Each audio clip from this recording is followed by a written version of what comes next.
The street looked ordinary at first glance, the kind of quiet suburban lane where families left bicycles scattered in driveways and neighbors waved while walking their dogs. It was the kind of place where the grass was always trimmed, the mailboxes matched, and the rules of the homeowners association seemed carved in stone. Yet behind the manicured lawns and perfectly painted fences, tension brewed like a storm waiting to break. People whispered about property values, about appearances, about who did or didn't belong. In a neighborhood obsessed with control, even the smallest difference stood out like a scar dot. The house that drew the most attention sat at the corner, not because it was run down or neglected, but because of the man who lived inside it. He didn't join the block parties, didn't linger on the sidewalks to gossip. He kept to himself, moving with a quiet confidence that unsettled those who prided themselves on knowing everything about everyone. His silence wasn't the type that came from shyness. It was heavier, carved out of discipline and years of training, though the people around him had no idea. To them, he was simply the outsider with a sharp gaze that made them feel like they were being studied. The homeowners association didn't like mysteries. Control was their currency, and anyone who didn't play along was marked as a problem. The board was run by a handful of self-appointed guardians of the neighborhood, people who treated bylaws as if they were sacred texts. Among them, one woman stood out. She wore her authority like a crown, convinced that the smallest infraction, a car parked at the wrong angle, a trash can left out too long, was an attack on the order she fought to protect. To her, the man on the corner wasn't just private. He was dangerous because she couldn't measure him, couldn't bend him to her rules. On the surface, life went on as normal.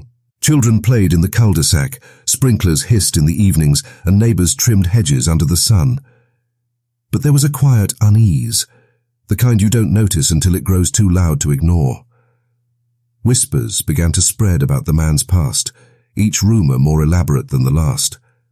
Some said he had been in trouble before. Others claimed he was too cold, too calculating, as if hiding something. None of it was true, but truth mattered little in a place where suspicion often became fact with enough retellings. Inside his home, the man carried on with a steady rhythm. His days were simple. Early morning runs before the sun rose, hours spent in quiet work, and evenings where he cooked his own meals while music hummed low in the background. But behind his calm routine lay a mind sharpened by years of battle, memories that still woke him at night, and a body that had been trained to move with precision. He didn't speak of it. He didn't need to. Discipline had been drilled into his bones. Yet to the people outside, his solitude looked like defiance, and defiance was a threat to order. What no one saw was the slow tightening of control around him. Letters appeared in his mailbox citing small violations. Grass not cut to regulation height. Car parked too close to the curb. Fines stacked, warnings grew sterner, and behind the words was an unspoken message. Obey or be forced out. He read the notices in silence, his jaw tightening but never giving them the satisfaction of a response. Each piece of paper was a test, and each one reminded him of battles far more dangerous than this petty war of rules. Still, tension has a way of growing, of finding cracks in even the strongest walls. The neighborhood looked normal, but the undercurrent was anything but. The board had grown tired of his silence, tired of their authority being met with calm stares that felt like challenges. They wanted control, and they wanted it now. A plan began to form in whispered conversations and closed-door meetings. It started as talk, half-serious complaints, but slowly hardened into something reckless. They would push harder. They would show him who held the real power here. What they didn't understand was that they were poking at a man whose life had been built on surviving ambushes far deadlier than their petty schemes. And yet, this wasn't war, at least not yet. It was still a neighborhood with kids on bikes, families barbecuing on weekends, couples waving from their porches. It looked peaceful, but under the surface was a crack spreading wider each day. Nobody outside the board knew what was brewing, and even the ones inside didn't see how dangerous their games had become. They thought they were playing with rules. In truth, they were playing with fire. Dot. The night would come soon, when the quiet streets would no longer feel safe, when order would crumble, and when the board's hunger for control would drive them into a mistake they could never take back. They believed they were untouchable, cloaked in authority. They had no idea they were circling a man who had once been trained to end wars before they began, a man who carried within him a silence sharper than any weapon. The world still looked normal, but the air was heavy with something waiting to break. Dot. The first cracks began with something so small it almost seemed laughable. A letter taped to his front door, written in sharp official language, telling him his Jeep was not in compliance with HOA standards. The tires were too wide, the paint too dark. The very presence of it disrupted the aesthetic balance of the neighborhood. He read the words slowly, folded the paper in half, and set it aside on his counter. To him, it was nothing. To them, it was the opening shot in a war they didn't realize they were starting. The Jeep became a symbol. Every time it sat in his driveway, polished and clean but unapologetically out of step with their standards, it gnawed at the board's sense of control. For the woman who led the HOA, it was more than a car. It was defiance on 4 wheels, parked where everyone could see it. She spoke about it at meetings with a sharp edge in her voice, as if the vehicle itself had insulted her. Behind her words, though, was something deeper than just neighborhood order. She wanted power, recognition, to be seen as the one who tamed the man nobody else could reach. Neighbors noticed the tension. Some laughed quietly at the absurdity of fighting over a car. Others nodded along, eager to stay on the safe side of the board's influence. But under the surface, lines were being drawn. Whispers grew louder, stares lingered longer. The man felt it whenever he stepped outside. The way conversations hushed when he walked past. The sideways looks from people who didn't even know his name, but had already decided he didn't belong. The HOA's leader didn't stop with the Jeep. She found new reasons to tighten the noose. His grass wasn't trimmed within regulation height. His trash bins lingered at the curb too long. His blinds weren't uniform from the street view. Each notice carried the same clipped tone, the same signature, the same reminder that he was being watched. Most men might have cracked under that pressure, argued, or begged for leniency. But he didn't. His silence was steady, and that silence was its own kind of weapon. It infuriated her more than any insult could have. Behind her obsession, there was rot she tried to hide. A marriage is cracking under the weight of years of resentment. Finances stretched thin from chasing an image of perfection she couldn't afford. She buried it all beneath layers of control, but the harder her private life collapsed, the more desperate she became to assert dominance somewhere else. The man on the corner became her outlet, the target she could project her chaos onto. The board members fed into it. Some were loyal to her because they feared her wrath, others because they shared her hunger for power. But not everyone agreed. One board member, quieter than the rest, began to question how far things were going. He watched the obsession grow, the way meetings became less about the neighborhood and more about handling the man.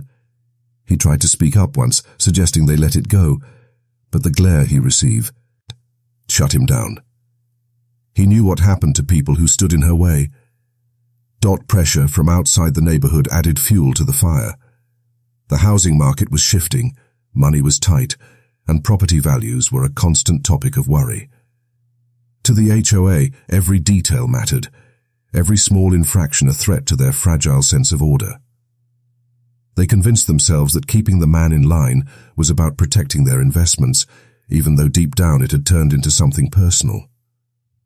The man, meanwhile, lived with ghosts the HOA could never understand.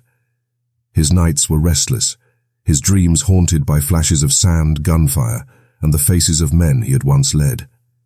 He had lived through chaos most people couldn't imagine, and yet here he was, targeted by neighbors over grass and paint colors. Sometimes he almost laughed at the absurdity of it, but the laughter never lasted long. What unsettled him wasn't their rules. It was the look in their eyes, the hunger for control that reminded him of dictators he'd once fought against. He recognized the same sickness, only dressed up in suburbia, The pressure grew heavier in small but deliberate steps. A fine slipped under his door.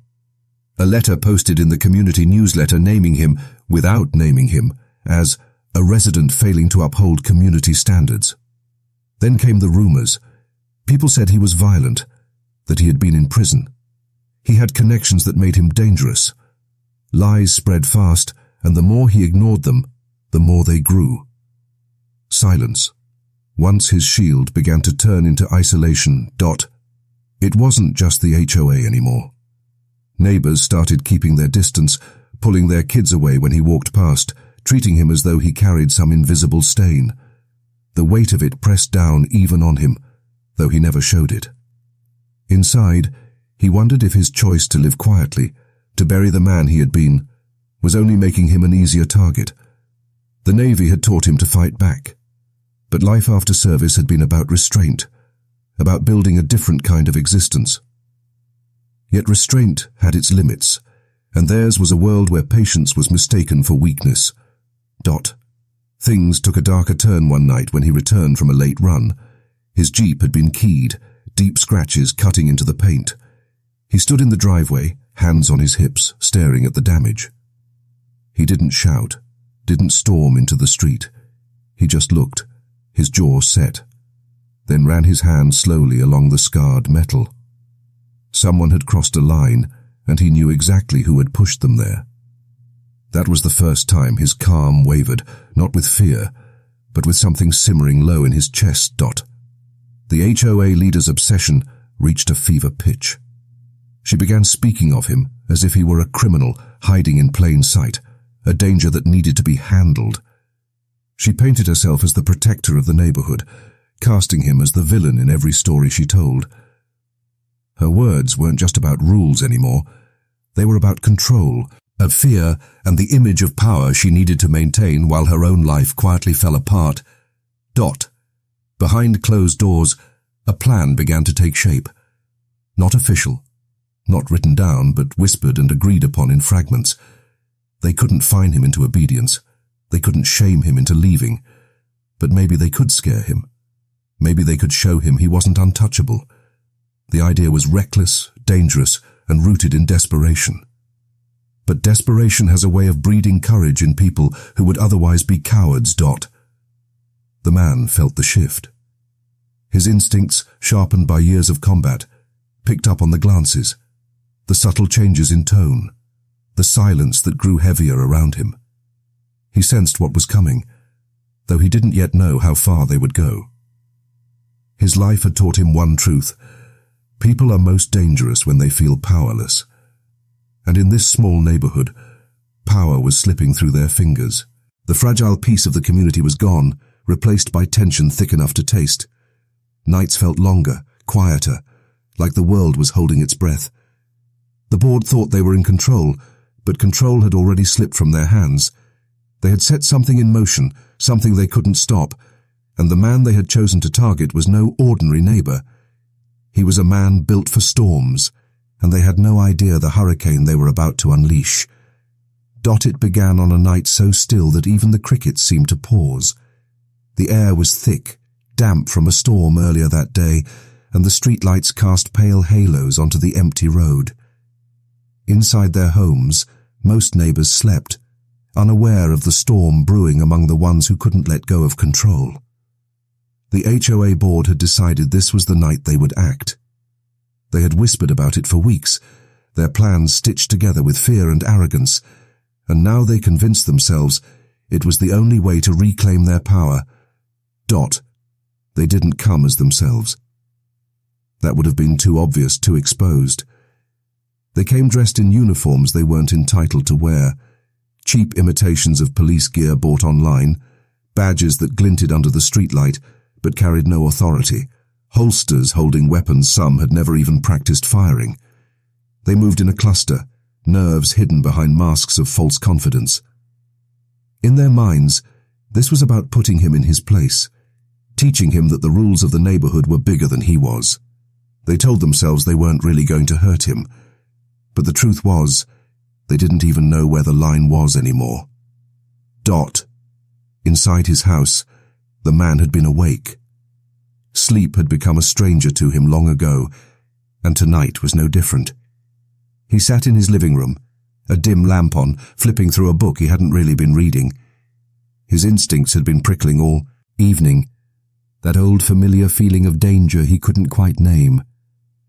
When the sound came, a sharp knock, too forceful, too rehearsed, his body went still. It wasn't the kind of knock neighbors made.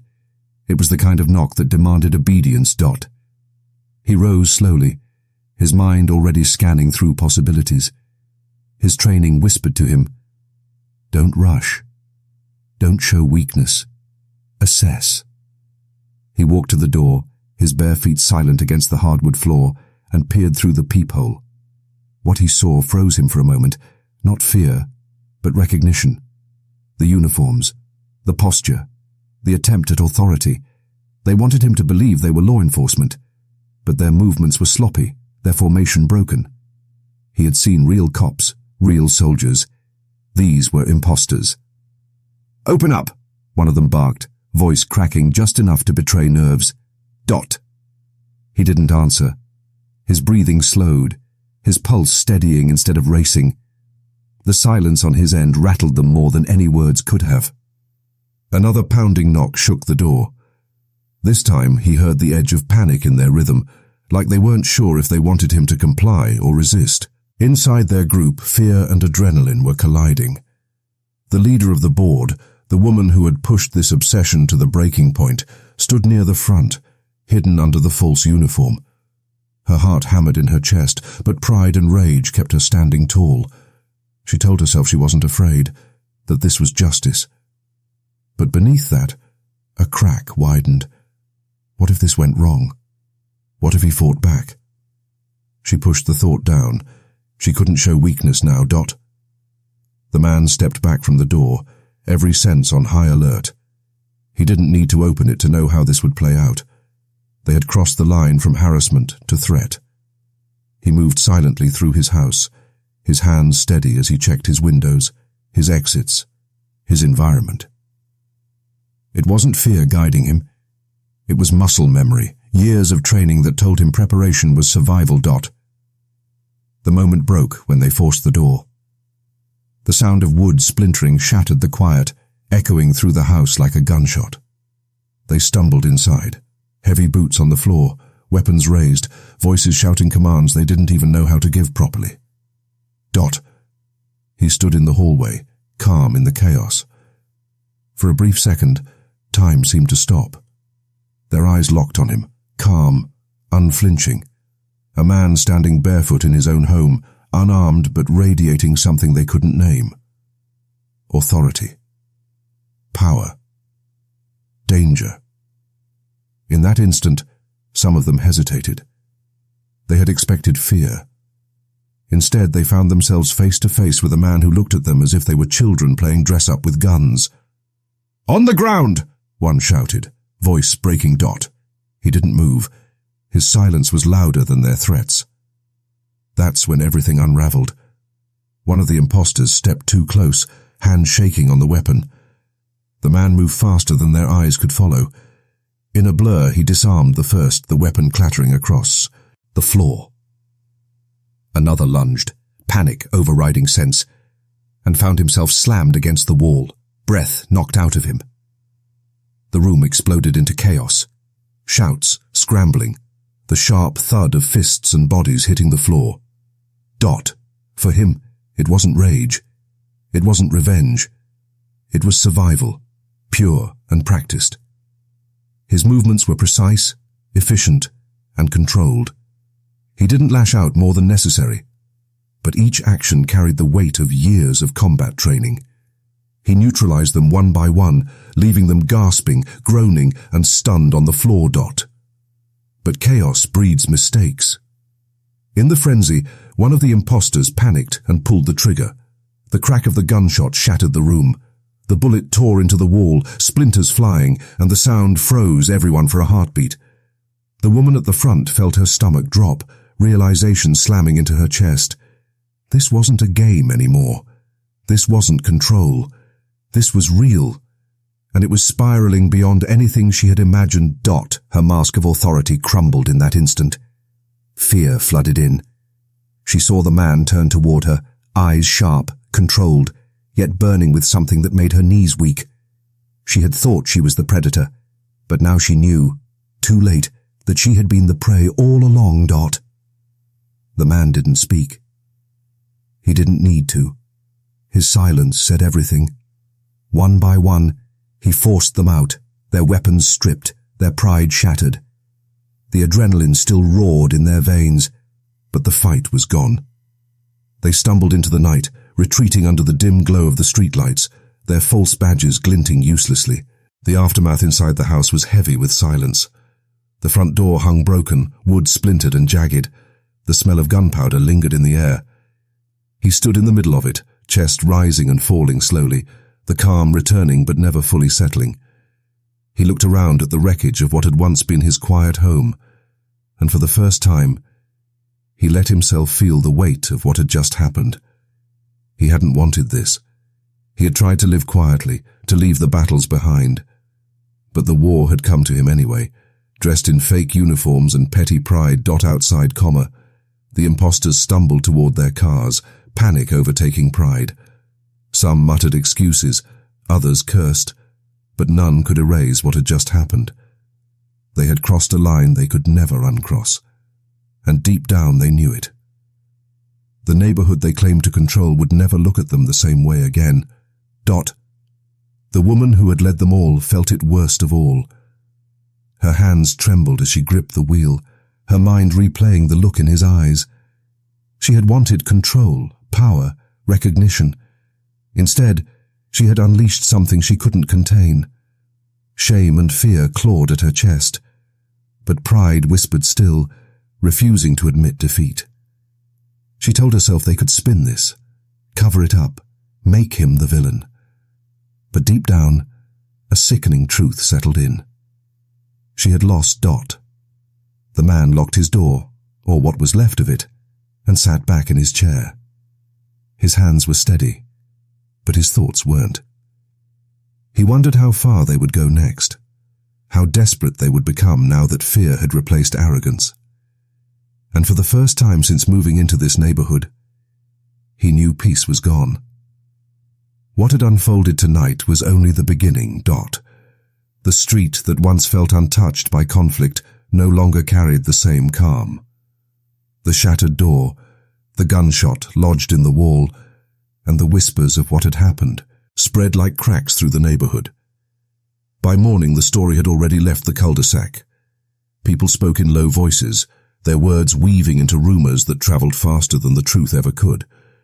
Some said he had nearly killed them all. Others swore the cops who came weren't real officers at all. Nobody knew the full story, but everyone knew one thing for certain. Nothing would ever be the same. The members of the board, who had walked into his house with fake uniforms and puffed-up bravado, woke the next day feeling the weight of what they'd done pressing down like a stone on their chests. Some tried to hide it beneath anger, convincing themselves he had overreacted, that he had humiliated them when they were only trying to keep order. Others felt the sting of shame so sharp it made them sick. The man they had tried to control had faced them without breaking a sweat, and now their reputations were cracked in half. The woman who had led them all couldn't stop replaying the night in her head. Every time she closed her eyes, she saw the look he had given her, that calm, cold gaze that cut through her false authority like it was nothing. For years, she had lived off control. She had convinced herself she could bend anyone to her will if she pushed hard enough. But now she couldn't escape the truth. She had failed, and worse, she had been exposed. Her marriage, already fragile, began to unravel completely. Her husband watched her fall apart, caught between pity and disgust. To him, she wasn't a leader anymore. She was a reckless woman who had dragged their family name into something shameful. The others in the group dealt with the fallout in their own ways. One drowned himself in alcohol, trying to smother the images of fists, the sound of splintering wood, the deafening crack of a gunshot that could have ended in death. Another grew defensive, telling anyone who would listen that they had been set up, that the man had planned everything, twisting the truth until he could almost believe it himself. Denial became their shield, even as guilt clawed at them in quiet moments. For the man at the center, the aftermath was quieter but no less heavy. He sat in his home with the door repaired, though the smell of splintered wood and gunpowder seemed to linger in his memory. Neighbors avoided him, some out of fear, others out of shame for having believed the rumors. He didn't speak to them, didn't explain himself. Words had never been his way.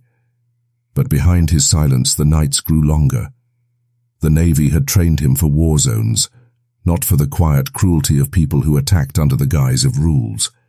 He found himself pacing at odd hours, scanning shadows, unable to fully shake the thought that it might happen again. The community split in two. Some rallied behind the board, clinging to their version of events. To them, he was the problem, the one who had resisted order until things spun out of control. Others began to see the cracks in the story, realizing that the cops who had stormed his home had no authority at all. Whispers of fraud, of impersonation, of illegal acts began to circulate. Families argued in kitchens, neighbors turned cold toward each other, and the illusion of unity that had once held the community together was gone. News eventually leaked outside the neighborhood. It was impossible to keep quiet. The sound of a gunshot in the middle of the night had stirred too many questions. When reporters got hold of it, the headlines wrote themselves, "Fake cop storm veteran's home," or "HOA board accused of harassment turned violent." The media framed it as a clash between authority and defiance, painting the man as either a quiet hero or a dangerous figure, depending on which outlet was speaking.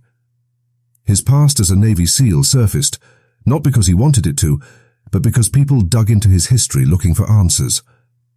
For some, it explained everything. For others, it only added fuel to the fire, casting him as too dangerous to be living quietly among them. Public opinion fractured. Veterans groups rallied to his side, calling him a man who had defended his home with discipline and restraint. Online forums debated endlessly about HOA power, about race, about control in suburban America. Strangers who had never met him felt entitled to judge him, to turn his story into a symbol for battles far bigger than his driveway and his Jeep. Meanwhile, the board members faced the opposite tide. Their names leaked, their faces shown on the evening news, and suddenly, the people who had once feared them now saw them as frauds and bullies. Some lost jobs, others faced lawsuits. The life they had built on control and reputation crumbled.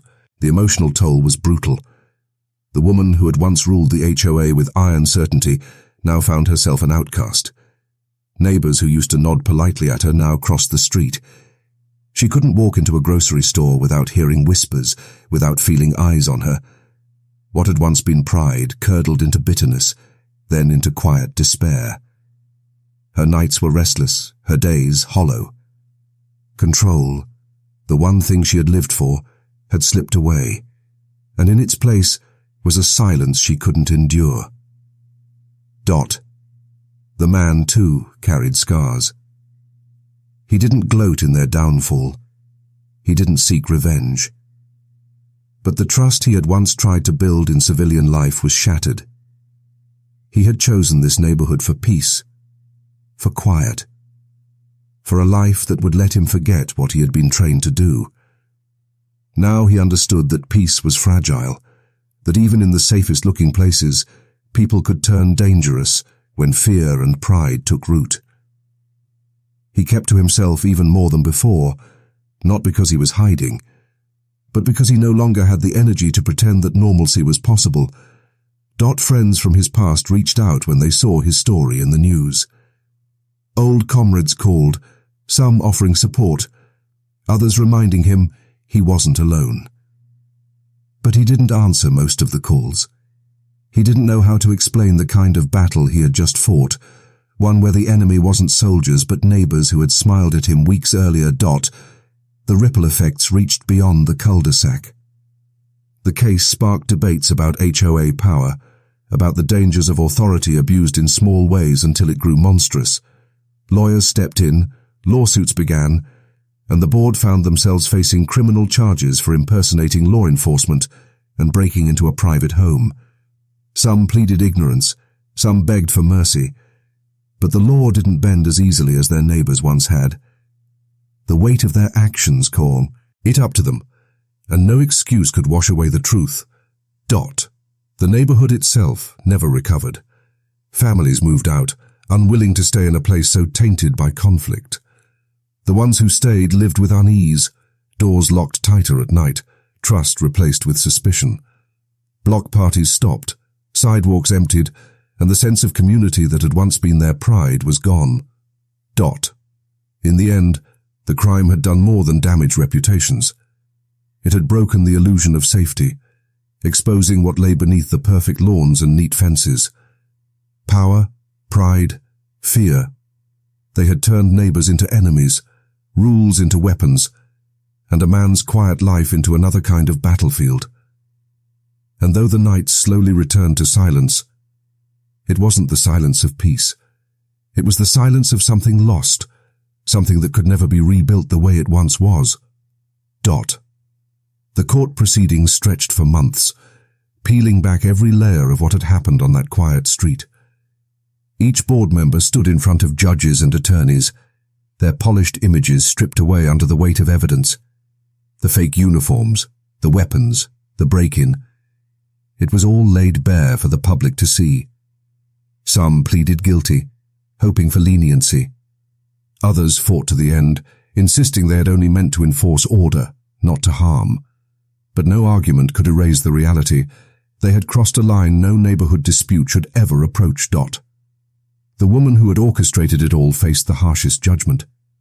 Her obsession had driven the group. Her voice had pushed them further each time they hesitated. Once she had ruled the cul-de-sac with clipped words and folded arms. But now she stood in a courtroom with trembling hands, her face pale and hollow. The verdict was clear. She would serve time. Not just fines, not just community service. Time behind bars. The weight of her own choices had finally collapsed onto her shoulders, leaving her without the control she once lived for. For the others, the sentences varied. Some lost careers, licenses, and reputations that could never be repaired. Others faced probation and fines, but the stain of their actions followed them everywhere. The people they had once ruled over with their bylaws now crossed the street to avoid them. Friends stopped calling, and jobs refused their resumes. What they had thought of as a simple show of power had become a lifelong mark of shame. The man at the center of it all was never charged, never blamed. The law recognized what had happened. He had defended his home, restrained when others would have used deadly force. But victory didn't feel like victory. His house, though repaired, no longer felt like a home. The walls held the echoes of that night, the splintered wood, the shouts, the gunshot. He stayed for a while, but eventually the weight became too much. Quietly, without farewell, he packed his jeep and left. Some said he moved to the mountains, others that he returned to old comrades who understood him better than any neighbor could. Wherever he went, the street he left behind was never the same. Justice had been served in the courts, at least in the legal sense. The board members were punished, the truth was exposed, and the man who had been targeted was cleared. But justice isn't always clean. Families fractured, reputations collapsed, and a neighborhood once proud of its unity became a cautionary tale whispered about in other towns. What had begun as petty control had spiraled into crime, leaving scars that law alone could not heal. The broader world took notice. Lawmakers debated the unchecked power of HOAs, the way small rules could be twisted into tools of harassment. Editorials filled newspapers, questioning why ordinary people, given a taste of control, so often pushed it to destructive extremes. Some called for reform, stricter limits on what boards could do, and heavier penalties for abuse of authority. Others shrugged it off as an isolated case, unwilling to confront the uncomfortable truth that power, no matter how small, can corrupt when left unchecked. The story became more than a neighborhood scandal. It became a mirror. People saw in it the reflection of a deeper sickness, how fear and pride can twist into obsession, how communities can turn against their own, How control can masquerade as order while hiding something darker underneath. For the man, the lesson was different. He had lived through war, through battles where lives were lost in seconds. But what shook him most was realizing how fragile peace could be, how easily ordinary people could become aggressors when they let suspicion and power rule them. It reminded him of something he had always known but tried to forget. The battlefield doesn't always look like a desert or a jungle. Sometimes it looks like a cul-de-sac with trimmed lawns and matching mailboxes. The woman who once led the board carried her guilt into her cell, but guilt is a strange companion. Some nights she wept, her pride broken. Another night she convinced herself she had only done what was necessary, clinging to denial like a life raft. She would never admit it out loud, but deep down, she knew she had destroyed herself with the very weapon she thought made her strong. Control. Neighbors who had once cheered her on sat quietly now, uneasy with their own complicity. They had believed the rumors, joined in the whispers, and looked the other way when fines piled up. They hadn't stormed the house, but they had helped build the pressure that made it possible. That truth gnawed at them in ways no court could punish. It was a reminder of how silence can be its own kind of violence. In the end, the story wasn't about a jeep, or bylaws, or property values. It was about power and the way people use it. It was about fear. Fear of difference, fear of losing control, fear of being seen as less. And it was about what happens when fear and power collide in the wrong hands. The man who left the neighborhood may have found peace elsewhere, but those who stayed lived in the shadow of what had happened. The lawn still grew, the houses still stood, but the sense of safety was gone. No block party, no rule, no vote could ever bring it back. They had learned too late that trust, once broken, doesn't return. This story, in the end, is a reminder. Rules are meant to keep order, but when twisted, they can destroy the very thing they were meant to protect. Authority, no matter how small, carries responsibility. And when people forget that, when they let pride and fear take over, they can turn even the quietest street into a battlefield. Justice came, but so did loss. The man lost the home he had tried to build. The board lost its freedom and reputation. The community lost its peace. And society, looking on, was left with questions that still hang unanswered. How much power should one group of people have over another? How far can pride go before it becomes violence?